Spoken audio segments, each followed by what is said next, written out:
ముఖ్యమైన అప్డేట్ ఏంటంటే ఆ డిఎస్సి పరీక్షలు రేపు జరుగుతున్న నేపథ్యంలో అయితే ఈ డిఎస్సి అభ్యర్థులు హైకోర్టుకి వెళ్ళారనమాట. హైకోర్టులో ఒక పిటిషన్ దాఖలు చేశారు. ఏంటంటే అది చూద్దాం. ముఖ్యంగా ఏంటంటే డిఎస్సిపై హైకోర్టుకు నిరుద్యోగుల న్యాయ పోరాటం గురువారం విచారణకు పిటిషన్. పరీక్షల ప్రారంభం రోజే విచారణ. ఏర్పాట్లు పూర్తి చేసిన విద్యాశాఖ. డిఎస్సి పరీక్షలను వాయిదా వేయాలని అవిశ్రాంత పోరాటం చేస్తున్న అభ్యర్థులకు చివరికి హైకోర్టు మేట్లెక్కారు. పరీక్షలు వాయిదా వేసేలా ప్రభుత్వాన్ని ఆదేశించాలని కోరుతూ హైకోర్టులో పిటిషన్ దాఖలు చేశారు.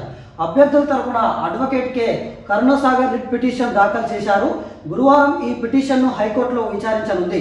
పరీక్షలకు ప్రిపేర్ అయ్యేందుకు అభ్యర్థులకు సాగిన సమయం ఇవ్వలేదని, సిలబస్ అధికంగా ఉండడంతో అభ్యర్థులు ఇబ్బంది పడుతున్నారని, కాబట్టి పరీక్షలు వాయిదా వేసేలా ప్రభుత్వాన్ని ఆదేశించాలని కోరారు. 18 నుంచే డిఎస్సి పరీక్షలు వాయిదా డిఎస్సి పరీక్షలు ప్రారంభం కానుండటం ఇదొకటి. ముఖ్యంగా తర్వాత ఢిల్లీని కొంతమంది నిరుద్యోగులు పోయారు. ఢిల్లీని తాకిన ఉద్యమ శాఖ. జంతర్ మంతర్ వద్ద నిరుద్యోగుల ధర్నా. కొలువుల భర్తీ కోసం మిన్నెంటైన నిరసనలు. రేవంత్ హఠావో తెలంగాణ బచావో. రాహుల్ ఇంటి ముట్టడికి సన్నాహాలు. ఆ డిమాండ్లు నెరవేర్చేదాకా ఢిల్లీలోనే పోరంట. ఒక తెలంగాణ నుంచి ఒక నిరుద్యోగ జేఏసీ ఢిల్లీకి పోయినరు.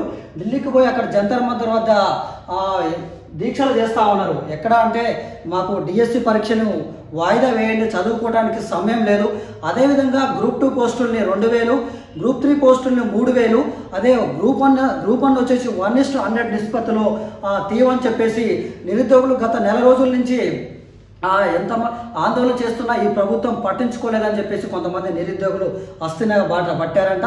సరే మరి చూద్దాం. రేపటి నుంచి అంటే రేపు ఆల్రెడీ హాల్ టికెట్ వచ్చినాయి. రేపు 18 నుంచి డిఎస్సి పరీక్షలు మొదటి షిఫ్ట్ ప్రారంభం అవుతుంది. అయితే ఈ నేపథ్యంలో డిఎస్సి అభ్యర్థులు కొంతమంది అభ్యర్థులు అయితే హైకోర్టును ఆశ్రయించారు.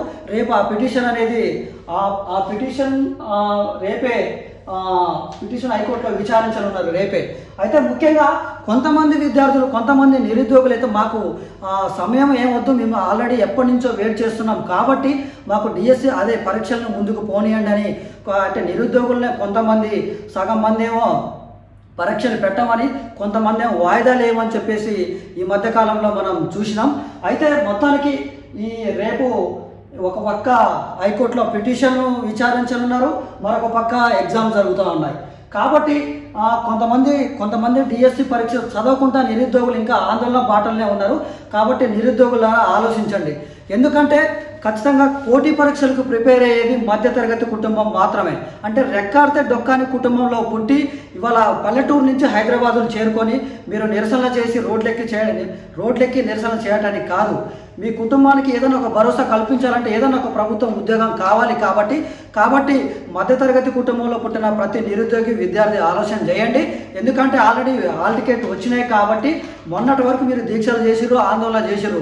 కాబట్టి మీరు మీ డిమాండ్లను ప్రభుత్వం నెరవేర్చట్లే. కాబట్టి అయితే మరొక డిఎస్సి నిన్నగాక మొన్న డిప్యూటీ సీఎం బట్టి విక్రమార్క గారు స్పందించారు. ఏమంటే మరొక 5000 నుంచి 6000 పోస్టులు మరో జనవరి లేదా ఫిబ్రవరిలో మరొక డిఎస్సి నోటిఫికేషన్ ఉంది.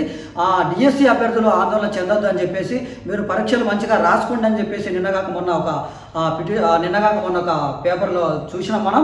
అదేవిధంగా ఇంకా ఇప్పుడు ఏం జరిగిందంటే అసలు వీళ్ళ డిమాండ్లను ప్రభుత్వం ఎందుకు పరీక్షించట్లేదు? అయితే గ్రూప్ 2 విషయంపై సానుకూల స్పందన అయితే ఉందట. ఎందుకంటే నిరుద్యోగుల ఆందోళన దృష్ట్యా ప్రభుత్వానికి వ్యతిరేకంగా అవుతున్నారు. కాబట్టి గ్రూప్ 2 విషయంలో గ్రూప్ 2ని గ్రూప్ 3 పరీక్షను వాయిదా వేసే విషయంలో ప్రభుత్వం పునరాలోచిస్తుందని చెప్పేసి నిన్న ఒక మంత్రి కూడా కొంతమంది నిరుద్యోగ జేఏసీ నేతలను కలిసిరు.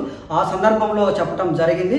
కాబట్టి డిఎస్సికి ప్రిపేర్ అయ్యే విద్యార్థులకి, నిరుద్యోగులకి, డిఎస్సి అభ్యర్థులకి నా యొక్క విన్నపం, అభ్యర్థులారా దయచేసి చదువుకోండి.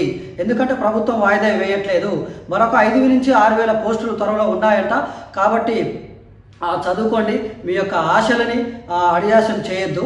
అదేవిధంగా గ్రూప్ 2, గ్రూప్ 3 విషయంలో కొంచెం ప్రభుత్వం అనేది సానుకూలంగా ఉంది కాబట్టి దానిపైన 2-3 రోజుల్లో వెబ్ నోట్ అనేది రాబోతుంది. కాబట్టి మీరు కూడా ఇవన్నీ ఆందోళన బాటు వదిలేసి, సరే ఇప్పటి వరకు చేసిండ్రు, ప్రభుత్వానికి చిత్తశుద్ధి ఉంటే ఖచ్చితంగా మీ పైన పునరాలోచించి గ్రూప్ 2 వాయిదా వేస్తుంది.